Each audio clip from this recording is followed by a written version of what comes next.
The message arrived on a cold Tuesday morning at Earth's Interstellar Relations Bureau, and Director Helen Carter read it 3 times before she fully understood what it meant. The Galactic Council had issued humanity an ultimatum, and it was not a pleasant one. They wanted Earth to appear before them within 1 standard cycle to answer for unauthorized expansion into contested space or face economic sanctions that would cripple all of humanity's fledgling colonies. Spread across nearby star systems, Helen stood in the observation deck of the orbital station and watched the blue marble below while thinking about what this meant for her people. Behind her stood Commander Jake Morris, and he was the military liaison assigned to the Bureau. Jake was a tall man with graying temples and someone who had seen humanity struggle to earn even basic respect among the stars for the past 30 years since first contact. They are treating us like children, Jake muttered, and his voice carried frustration that had been building for years. 17 species sit on that council, and not one of them took us seriously when we filed our colonization claims 6 months ago through the proper channels and followed every single rule they gave us. Helen turned from the window, and her reflection ghosted across the reinforced glass for a moment before she focused on Jake. Then, we will make them take us seriously, she said calmly. Prepare the delegation and make sure Admiral Lisa Grant knows we might need the fleet on standby. The fleet. Jake's eyebrows rose in surprise. Helen, we have 12 ships, and the Zarkan Empire alone commands thousands of warships with weapons that have been perfected over millennia. I am aware of the numbers, Commander, Helen replied, and her voice carried a confidence that made Jake pause and wonder what she knew that he did not. What Jake did not know, and what almost no one outside of Earth's highest military circles knew, was that humanity had not been idle during their 30 years in the galactic community. While other species had perfected plasma weapons and graviton shields over thousands of years, humanity had taken a completely different path. They had gone where no other species dared to look, and that was into the spaces between spaces and into the dark matter that made up most of the universe, yet remained invisible and untouchable to conventional technology until humanity changed everything. 3 days later, Helen stood aboard the diplomatic vessel Endeavour as it made the jump to council space. Beside her, Ambassador Frank Williams reviewed his notes, and his fingers drummed nervously against his tablet. Frank was young for an ambassador at barely 40 years old, but he had a natural gift for reading alien body language that had served Earth well in countless negotiations with species that did not even have faces humans could recognize. The Zarkan will push for immediate sanctions, Frank said quietly as he studied his notes one more time. The Quelon typically follow their lead in military matters because the Zarkan fleet protects their trade routes. If we can sway the Meraxi delegation, we might have a chance at a fair hearing, but it will be difficult. Helen nodded but said nothing because her mind was already running through every possible scenario. Through the viewport, the swirling colors of jump space gave way to normal space, and the council station came into view. It was massive and a structure that had taken centuries to build, and it housed representatives from species who had walked among the stars when humanity was still learning to make fire in caves. The Endeavour docked without incident, and the human delegation was escorted through corridors that seemed deliberately designed to make visitors feel small and insignificant. Alien beings of every conceivable shape moved past them in the halls. There were towering insectoids that clicked and chittered as they walked, and floating gas-based entities contained in shimmering force fields, and crystalline beings that chimed like bells with every step. Helen kept her expression neutral and professional, and her hands clasped behind her back in a military posture that Jake had taught her years ago. The council chamber was a vast amphitheater with seating arranged in ascending tiers around a central platform, where those being judged or heard would stand. As the humans entered, a hush fell over the assembly, and Helen could feel hundreds of eyes tracking their movement. Some of those eyes were familiar in shape, and some were utterly alien, and some were not eyes at all, but other sensory organs that perceived the world in ways humans could barely imagine. High Counselor Ven of the Zarkan Empire rose from his seat, and he was a massive creature that stood nearly 3 meters tall. His body was reptilian in appearance, with scales that glimmered like oil in sunlight, and when he spoke, his voice resonated through the chamber's translation system with a rumble that felt like distant thunder. The humans finally grace us with their presence, Ven said, and his tone dripped with condescension. Tell us, Director Carter, why should we not impose sanctions immediately? Your species has repeatedly ignored established protocols and expanded into space claimed by others and shown a disturbing disregard for the rules that keep this galaxy civilized and peaceful. Helen stepped onto the central platform with Frank and Jake flanking her on either side. She took a moment and let the silence stretch while meeting Ven's gaze without flinching or looking away. She had learned long ago that showing fear to bullies only encouraged them. High Counselor Helen began, and her voice carried clearly through the chamber. With respect, the protocols you reference were written before humanity joined this community. We followed the procedures for colonization claims that were provided to us by the Council itself. If those claims were ignored, that is not our failing, but rather a failure of the system to process legitimate requests from newer members. A murmur rippled through the chamber, and several counselors leaned forward in their seats with interest. It was rare for anyone to challenge Ven so directly, and especially not representatives from a species as militarily weak as humanity appeared to be. Ven's eyes narrowed and his scales flattened against his skull in what humans had learned was a threat display. You speak boldly for a species with barely a dozen warships, Director Carter. The Zarkan Empire alone could sweep your entire fleet aside in an afternoon and leave Earth. Defenseless, could you? Helen asked, and something in her voice made the murmuring die away completely. Are you threatening this council? Director Carter Ven demanded. Not at all, High Counselor, Helen replied calmly. I am simply suggesting that you might not know everything about humanity's capabilities. We have been quiet, and we have been learning, and we have been building things that would surprise you. Counselor Mira of the Meraxi spoke up, and her voice was melodic and curious. She was a graceful being that resembled what might happen if a terrestrial mantis merged with flowing silk. What are you suggesting, human? Helen took a breath because this was the moment when everything would change. I am suggesting a demonstration, she said clearly. Allow us to show you what humanity has achieved in the years since we joined this community. Then we can discuss our place in this galaxy as equals and not as supplicants begging for scraps of space. Ven laughed, and it was a deep rumbling sound that echoed through the chamber and made some of the smaller species flinch. A demonstration, he said with amusement. Very well, and the council could use some entertainment. You have 3 days to prepare whatever show you wish to present. But I warn you, Director Carter, if you waste our time with primitive technology and empty boasting, the sanctions will be doubled and your colonies will be forfeit. Helen smiled, and it was not a pleasant expression, but rather the smile of someone holding 4 aces in a poker game. 3 days will be more than sufficient, High Counselor. As the human delegation was escorted from the chamber, Frank leaned close to Helen and whispered urgently, Please tell me you know what you are doing. I know exactly what I am doing, Helen replied quietly. Get me a secure line to Admiral Grant because it is time to introduce the galaxy to the Phantom Fleet. Jake's step faltered for just a moment as they walked. He had heard rumors over the years and whispers in the officers' mess about a secret project that was being built beyond Neptune's orbit.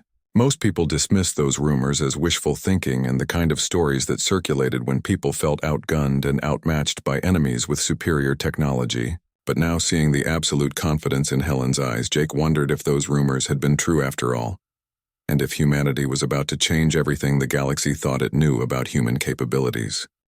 Admiral Lisa Grant received the encrypted message while standing on the bridge of the Dark Star, and it was humanity's first true dark matter warship. The ship hung in the void beyond Neptune's orbit and was completely invisible to every conventional sensor in existence. Around her, 11 more vessels maintained perfect stealth, and their hulls were woven from dark matter manipulation fields that made them less than ghosts to anyone who might be looking. Message. From Director Carter, Admiral, said Lieutenant Chris Palmer from the communications station. We are greenlit for the demonstration. Lisa allowed herself a small smile because she had been waiting for this moment for 5 years. She was a compact woman with sharp features and sharper instincts, and someone who had climbed through the ranks by being smarter and more ruthless than anyone else in the room. She had been handpicked to lead this project when the breakthrough at the Dark Matter Research Facility had changed everything humanity thought possible. Helm plot a course to Council space, Lisa ordered. Navigation. I want us to arrive exactly on the director's signal and not a second before. Yes, Admiral, came the crisp responses from her crew. Captain Neil Brooks approached from the tactical station, and he was her second in command. Neil was young but brilliant and a physicist-turned-military officer who understood the Dark Star's systems better than anyone, except the engineers who had built them from scratch using principles that defied conventional physics. "The crew is ready," Admiral Neil said. "But I have to ask, and are we really going to show them everything?" "Not everything," Lisa replied. "Just enough to make them reconsider every assumption they have ever made about humanity." She moved to the viewport, though there was little to see in the darkness of deep space. The Dark Star's hull was currently in full stealth mode, and even the visible light passing through the observation port was filtered and redirected to maintain their invisibility. They could be a meter away from an enemy ship, and not even a graviton sweep would detect their presence, because they existed partially outside normal space. The science behind it was elegant in its complexity and something that had taken humanity's brightest minds years to understand. Dark matter made up 85% of the universe's mass, yet it interacted with normal matter only through gravity. For centuries, scientists had struggled to understand it, and let alone manipulate it in any meaningful way. Then came the breakthrough, and Dr. Gregory Pierce had discovered that dark matter was not a single substance, but a spectrum of particles.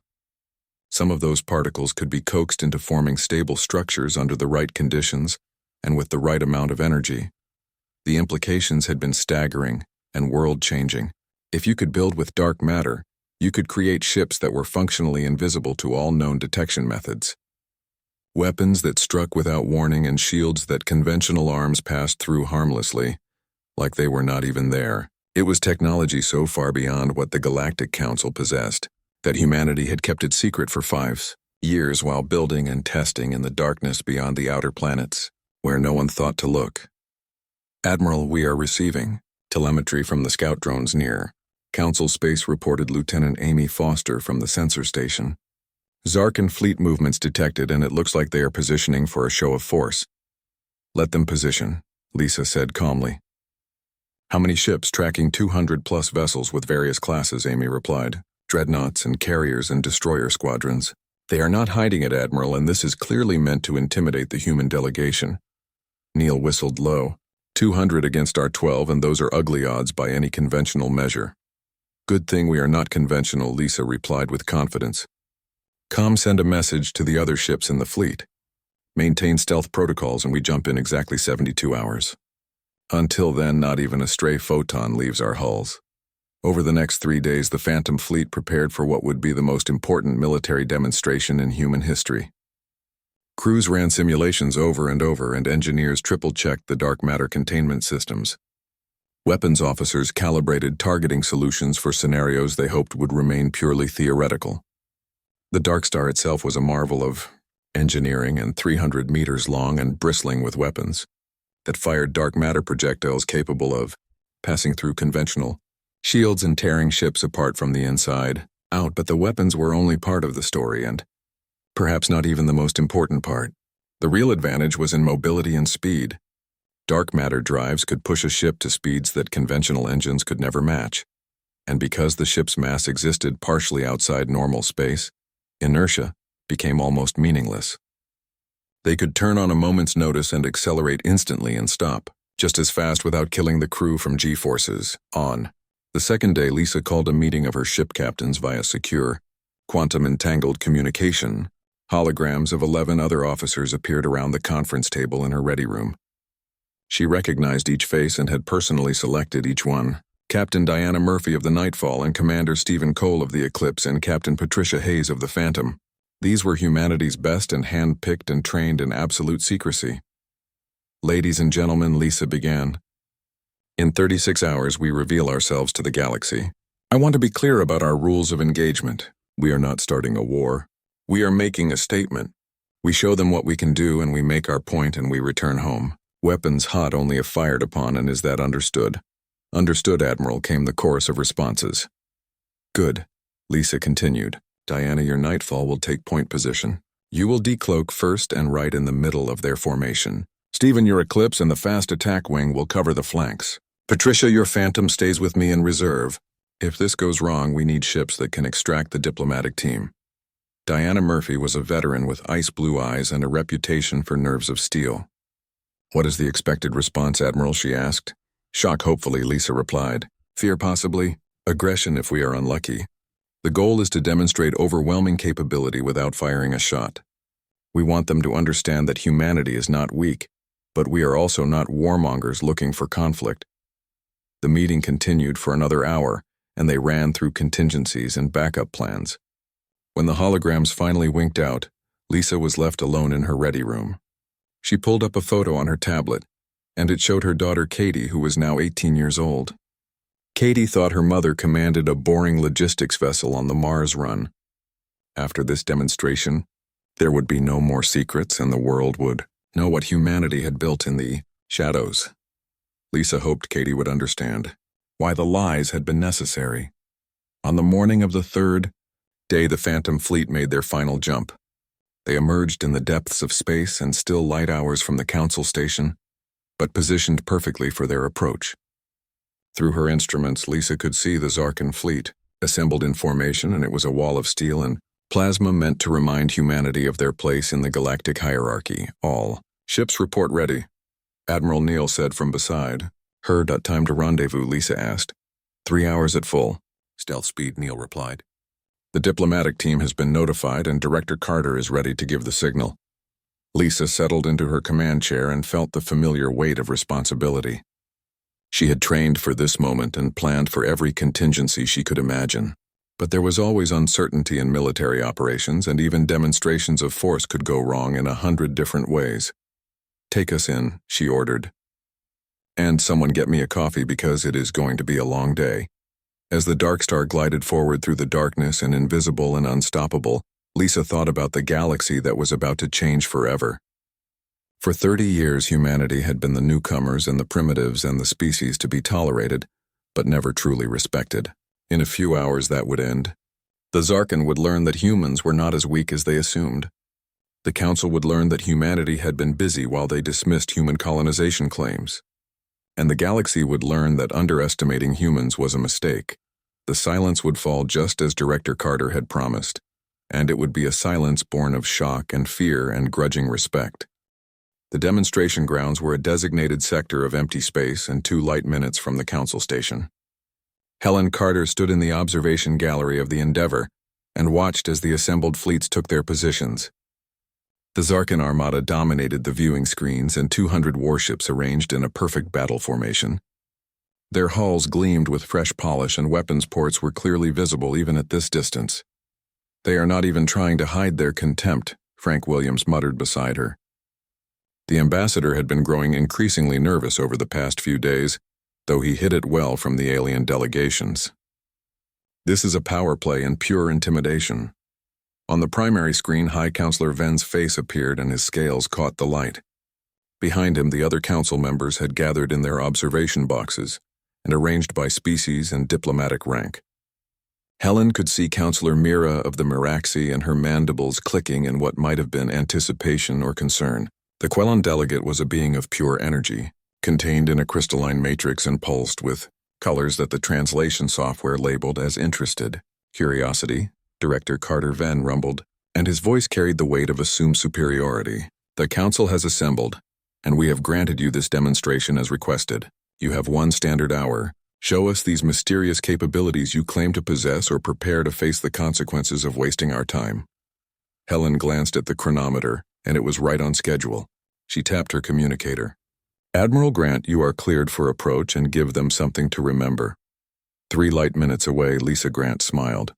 All ships execute pattern Delta and let us make an entrance. On the Dark Star's bridge, Neil Brooks counted down. Stealth disengaging in 3 and 2 and 1 and mark. In the demonstration sector, reality seemed to shudder. Where empty space had existed moments before, 12 ships appeared simultaneously, and materializing like ghosts given form, but their positions were what caused gasps across every observation deck in the Council fleet. The Dark Star had appeared 500 meters directly above the Zarkan flagship. Nightfall hovered in the geometric center of the Zarkan formation. Eclipse and 7 other human ships had positioned themselves in the gaps between squadrons, and each one impossibly close.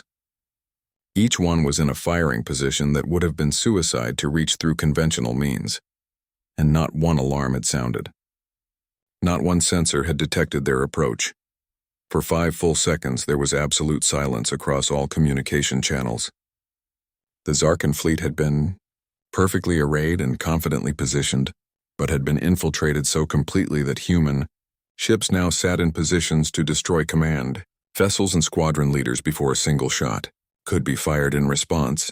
Helen watched the displays and saw the telemetry from Endeavor's sensors. The human ships were reading on scans now, but the data made no sense. Their mass signatures were fluctuating wildly and phasing in and out of normal space.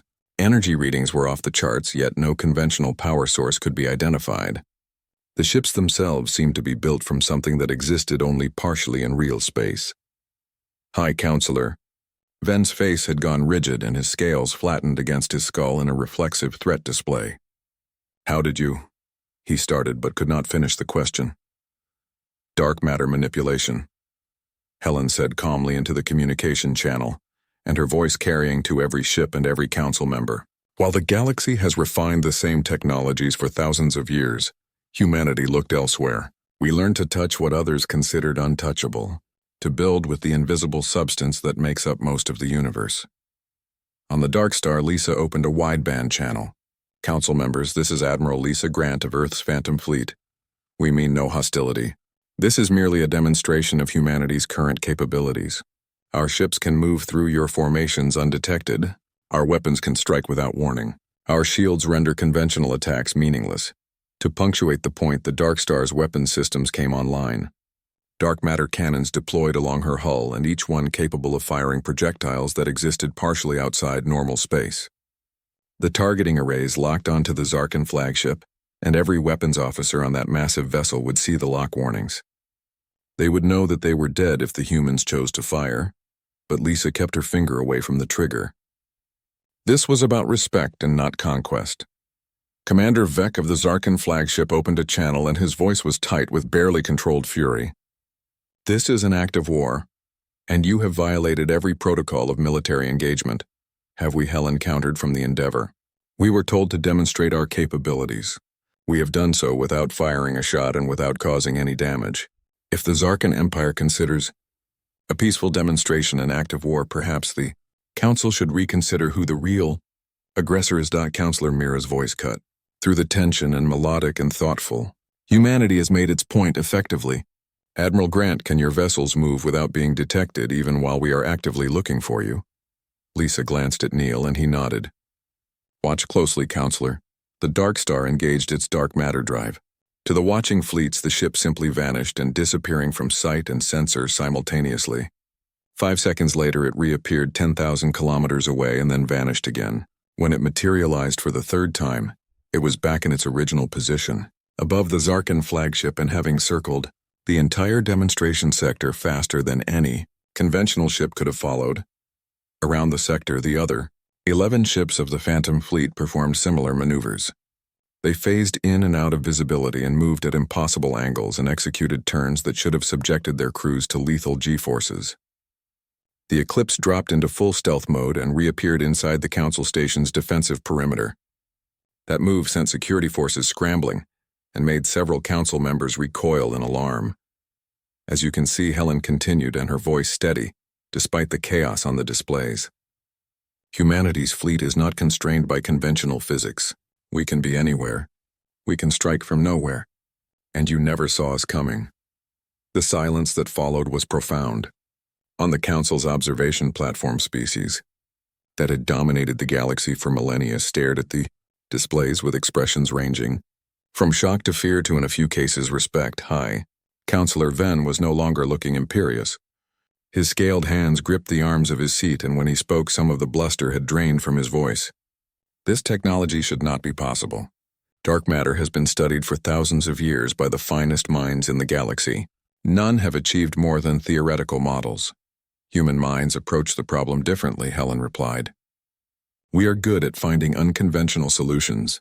It is how we have survived as a species." A new voice entered the conversation, and one that Helen had been hoping to hear. Council Prime Advocate Shen was a Quellan elder whose opinion carried weight across all 17 member species and spoke in tones that resonated through the quantum communication systems.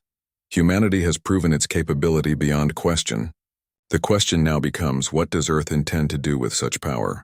Technology of this nature could destabilize the galactic balance that has kept peace for centuries.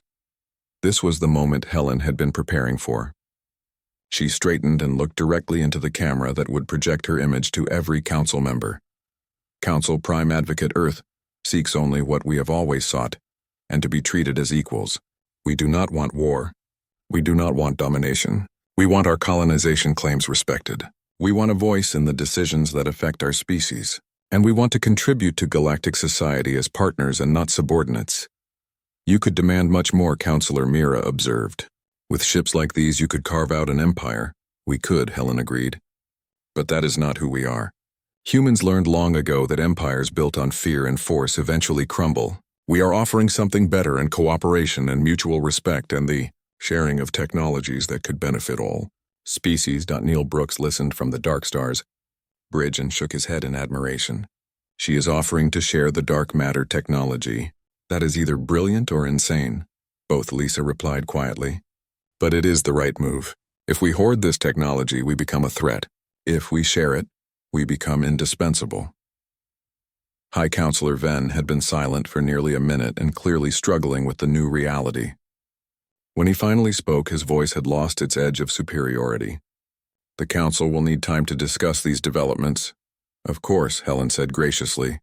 We will withdraw to a respectful distance and await your deliberations. Take all the time you need, High Counselor. We are not going anywhere. As the Phantom Fleet began its withdrawal, each ship phasing into stealth mode and vanishing from sensors, Helen allowed herself to relax. Frank Williams was grinning beside her and the tension finally breaking. You actually pulled it off, he said. They are terrified and respectful at the same time. That is the balance we need, Helen replied. Fear alone breeds resentment, but fear combined with respect and the promise of mutual benefit, and that is how you build lasting relationships. The council chamber had never been so divided. Helen Carter watched from the human delegation's observation box as 17 species that had maintained relative harmony for centuries argued with a ferocity that bordered on chaos. The translation system struggled to keep up with the overlapping voices and each species shouting to be heard over the others. High, Counselor Venn was on his feet in his massive frame dominating the chamber floor. We cannot simply accept this, he said with anger in his voice. Humanity has developed weapons technology that renders our entire defensive infrastructure obsolete. They could strike any world and any station without warning. We would be helpless. Counselor Mira's response was sharp and her mandibles clicking rapidly. Would we be helpless or would we be protected? Director Carter offered to share this technology. Unless you fear humanity having leverage over the Zarkan Empire's military dominance. The barb hit home. Venn's scales rippled with suppressed anger, but he could not deny the accusation. For centuries, the Zarkan military had been the Council's primary enforcement arm and a position that brought both prestige and power. The emergence of human dark matter technology threatened that position fundamentally. Frank Williams leaned close to Helen and spoke quietly. This is going better than I expected. Half the Council sees opportunity and not just threat. The smaller species especially, Helen observed. They have lived under Zarkan military supremacy for generations. Our technology offers them a chance at real independence. Below them, Council Prime Advocate Shen called for order, and his crystalline form pulsing with authoritative colors. Members of the Council, we must approach this rationally. The human demonstration has revealed 3 critical facts. First, they possess technology far beyond our current understanding. Second, they have been developing this technology in secret for years, while outwardly appearing compliant and weak. And third, they are offering to share rather than exploit this advantage. We must consider all 3 factors in our deliberations.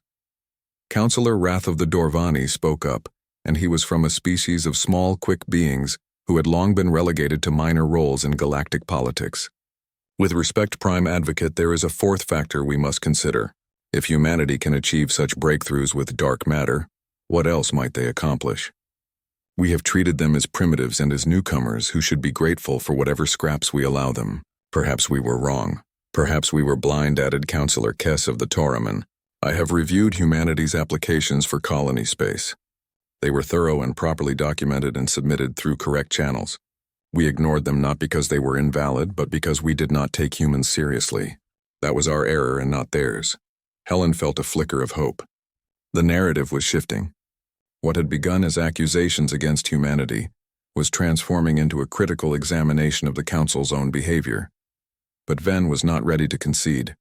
Even if we grant that humanity was treated unfairly, that does not address the security crisis their technology creates. How can we trust them? How can we sleep soundly knowing invisible warships could appear above our homeworlds at any moment? The same way humanity has slept soundly while your fleets dominated the spaceways, Helen said, and her voice cutting through the chamber. She stood and stepped to the edge of the observation box so all could see her. For 30 years, Earth has existed under the implicit threat of Zarkan military power. Every decision we made and every colony we established was done with the knowledge that you could crush us if you chose. We trusted in the Council's justice and in the belief that laws and mutual interest would prevent aggression. Now we ask you to extend the same trust to us. The chamber fell silent. Even Ven had no immediate response. Helen continued, impressing her advantage. We revealed this technology because we want transparency, and not because we seek domination. We could have remained hidden and building our fleet in secret until we had overwhelming force. Instead, we showed you what we have and offered to share. That is not the action of conquerors. That is the action of a species seeking true partnership. Counselor Mira rose gracefully. The human speaks wisdom. I propose a compromise and humanity gains full council membership with all rights and privileges. In exchange, they agree to share dark matter, manipulation technology under a strict framework that ensures all species gain access simultaneously and preventing any single power from achieving dominance. And what of existing territorial disputes demanded a counselor from the Renax Confederation and a species that had been encroaching on human claimed space for months, all outstanding colonization. Claims will be reviewed by a neutral arbiter, Shen declared. But I propose that properly filed claims be given presumptive validity unless clear conflict with existing settlements can be demonstrated. The burden of proof should fall on those contesting the claims and not on those who filed correctly. Frank muttered to Helen, and that is massive. That is everything we wanted and more. It is not decided yet, Helen replied, but her heart was racing. This was the opening they had needed. The debate continued for hours. Technical experts were called in to assess the implications of dark matter technology. Military advisors presented scenarios ranging from optimistic cooperation to catastrophic arms races. Economic analysts projected the impacts on trade and resource distribution. Through it all, Helen and her team waited and answered questions when called upon and clarified details, but mostly let the council wrestle with the new reality humanity had thrust upon them. As the station's chronometer approached the 18th hour of continuous deliberation, Shen finally called for a formal vote. The measure before the council is as follows. Grant humanity full membership status and establish a joint technology sharing initiative for dark matter, manipulation under neutral oversight, and create an arbitration committee to resolve all outstanding territorial disputes with presumptive validity for properly documented claims. All in favor. Helen held her breath. Around the chamber, counselors activated their voting interfaces. The holographic display above the chamber floor began to fill with indicators in green for yes and red for no, and yellow for abstention. The green lights dominated. 13 species voted in favor. 2 abstained. Only 2 voted no, and the Zarkan and the Queller, and both species with significant military investments in conventional technology. The measure passes, Shen announced. Humanity is granted full council membership effective immediately. Director Carter and Ambassador Williams on behalf of the Galactic Council. I welcome your species as equals and partners. The chamber erupted in mixed reactions. Some species applauded using whatever method their physiology allowed. Others sat in shocked silence. Ven looked like he had tasted something bitter, but even he nodded stiffly in acknowledgement. Helen felt Frank grab her arm and his grip tight with excitement. We did it. We actually did it, Helen agreed, but her mind was already racing ahead to the next challenges. Membership was just the beginning. Now came the hard work of actually integrating humanity into galactic society and managing the technology transfer and proving that Earth could be a responsible galactic citizen. Later in the privacy of the Endeavor's conference room, Helen connected with Admiral Grant on a secure channel. Lisa's face appeared on the screen, and professional as always, but with the hint of a smile at the corners of her mouth. Congratulations, Director. I hear we are officially part of the big leagues now. Thanks to you and your fleet, Admiral. The demonstration was perfect. Intimidating enough to command respect and restrained enough to avoid starting a war. About that, Lisa said, and her expression turning serious. We need to talk about the technology sharing. Some of my engineers are concerned about handing over dark matter manipulation to species we barely know. The Zarkin in particular have a history of aggressive expansion. Are we sure about this? Helen had been expecting this conversation. I'm not sure about anything, Admiral. But the alternative is worse. If we hoard this technology, we become the enemy. We become the Zarkin and the dominant military power that everyone fears and resents. That is not a sustainable position, and especially for a species as young as ours. I understand the logic. But logic does not protect us if someone uses our own technology against us, which is why the sharing framework includes safeguards, Helen explained. The technology transfer will be gradual and supervised and tied to mutual defense treaties. Any species that weaponizes dark matter tech against another council member faces immediate sanctions. It is not perfect, but it is the best protection we can negotiate. Lisa was quiet for a moment and then nodded. Understood. My team will work with the Council's technical groups, but Director, I want to keep the Phantom Fleet at full readiness. Just because we are sharing the technology does not mean we should give up our current advantage immediately. Agreed. Keep your fleet sharp, Admiral. We are in a better position than we were, but the galaxy is still full of unknowns. As Helen ended the call, she looked out the viewport at the Council station. Its light sparkled against the darkness of space, and a beacon of civilization built over millennia by species that had learned to work together despite their differences. Now, humanity was part of that civilization and no longer looking in from the outside. 6 months after the demonstration, Captain Diana Murphy stood on the bridge of the Nightfall and watched as her crew worked alongside engineers from 5 different species. The ship was docked at what had been designated Cooperation Station, and a newly built facility dedicated to the Dark Matter Technology Sharing Initiative. Through the viewport, she could see construction, drones working on the framework of another station, and this one designed specifically for joint military exercises. Captain the Maraxi Engineering team is requesting access to the portside dark matter generator, reported Lieutenant Chris Palmer, who had transferred to the Nightfall after the demonstration. They want to observe the containment field modulation during startup. Grant them access, Diana replied, and make sure someone from our engineering team is there to explain the safety protocols. I do not want any accidents because of translation errors. It was strange having aliens walking her ship's corridors. 6 months ago, the Phantom Fleet's very existence had been humanity's most closely guarded secret. Now representatives from a dozen species toured the vessels regularly, and studying the technology that had shocked the galaxy. The integration had not been without friction. Some species, and particularly the Zarkin, approached the technology sharing with suspicion and reluctance. High Counselor Venn had argued repeatedly for restrictions and oversight that would have essentially given the Council veto power over Earth's military operations. Those arguments had been rejected, but the tension remained. Other species, however, had embraced the partnership enthusiastically.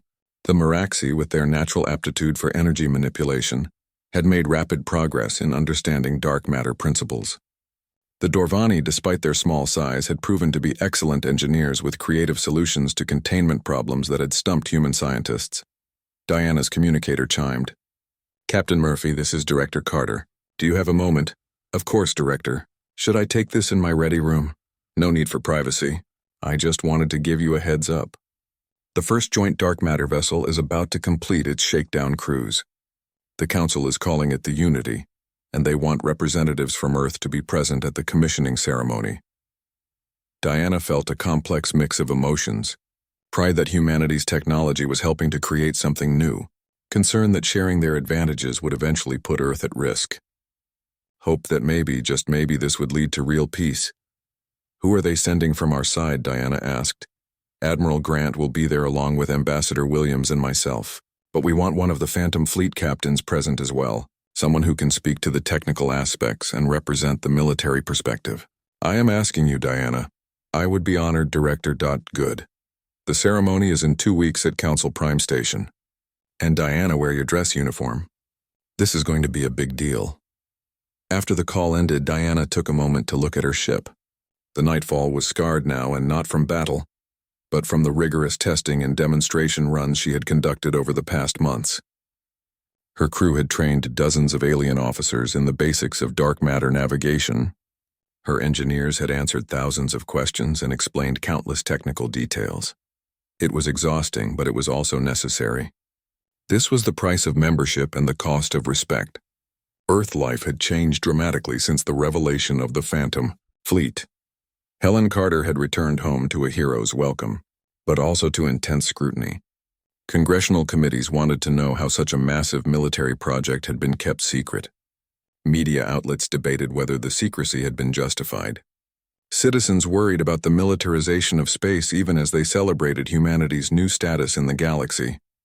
Katie Grant had learned the truth about her mother's work the day the news broke. She had been angry at first and feeling betrayed by years of lies. But as she learned more about what the Phantom Fleet had accomplished, anger had given way to understanding and eventually pride. Now, 6 months later, Katie stood in the observation gallery of Mars Defense Station and watching as her mother's flagship, the Dark Star, underwent routine maintenance. Beside her, other family members of Phantom Fleet personnel gathered for a rare visit to the previously secret facility. "Your mom is a legend now," said a young man standing nearby. His name was Peter Cole, and son of Commander Stephen Cole from the Eclipse. "My dad says Admiral Grant is the best officer he has ever served under." Katie smiled. "She is pretty amazing. I am still processing everything, to be honest. 6 months ago I thought she shuffled cargo containers. Now she is testifying before the Senate about galactic security policy. Must be weird," Peter said. "Weird does not begin to cover it," Katie replied. They watched in comfortable silence as maintenance drones worked on the Dark Star's hull. The ship was enormous up close, and her dark matter generators glowing with an eerie blue light that seemed to exist just outside normal perception. Even powered down, she looked dangerous and powerful, and ready for whatever the galaxy might throw at her. At Council Prime Station, preparations for the Unity's commissioning were underway. The joint vessel was smaller than the human Phantom Fleet ships, but still impressive. A sleek design incorporating human dark matter technology, with Meraxi energy manipulation and Dorvani structural engineering. She was crewed by personnel from 7 different species and all trained in the new protocols that merged different technological traditions.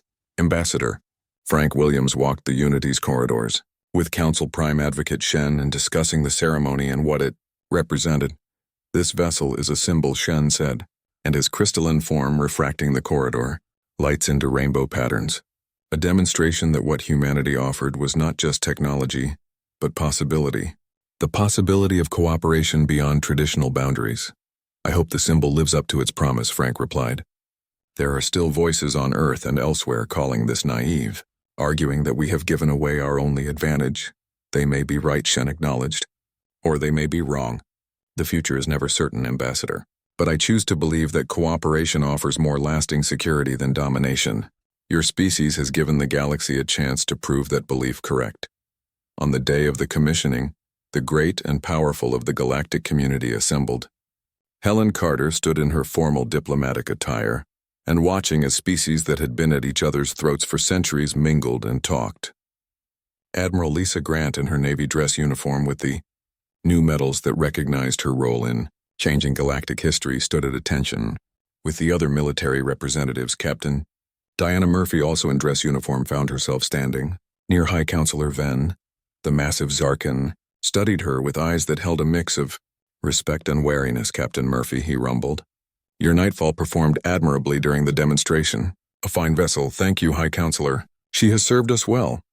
"I have been thinking much about that day," Venn continued, "about how completely we underestimated humanity.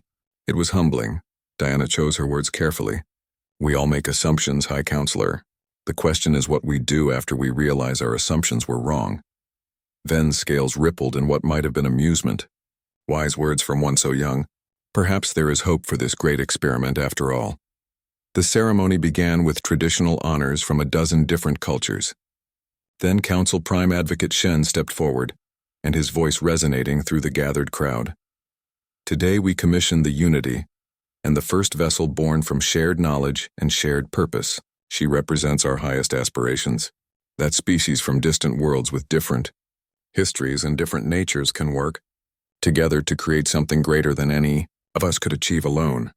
Helen watched as the Unity's first captain, a Meraxi named Kella, accepted command. The ship powered up its dark matter drives and the blue glow surrounding her hull. On sensors, she flickered in and out of normal space and demonstrating capabilities that would have been impossible just months ago. "We did this," Frank whispered beside Helen. "We really did this. We started it," Helen corrected. "The hard part comes now, making it work. Making it last." On the Dark Star, now orbiting Earth as part of the Home Defense Fleet, Neil Brooks stood watch on a quiet bridge. Most of the crew was on leave and taking a well-deserved rest after months of intense operations. He looked at the planet below and at the blue and white marble that was humanity's home. They had come so far from the caves and the stone tools. They had reached the stars and claimed their place among ancient civilizations and done it with ingenuity and courage and the stubborn human refusal to accept limitations. Galaxy had assumed humanity was weak. They had assumed humans would follow the established patterns and play by the old rules and accept their place at the bottom. They had been wrong. And now, 6 months after silence had fallen in the demonstration sector, a new sound filled the galactic community. The sound of species working together and learning from each other and building something that might actually last. It was not perfect. There were still tensions and still fears and still those who plotted and schemed. But there was also hope and real hope that the galaxy might evolve beyond its old patterns. Helen Carter, watching the Unity complete her commissioning flight, thought about the long road ahead. There would be setbacks and crises. Some species would resent humanity's right or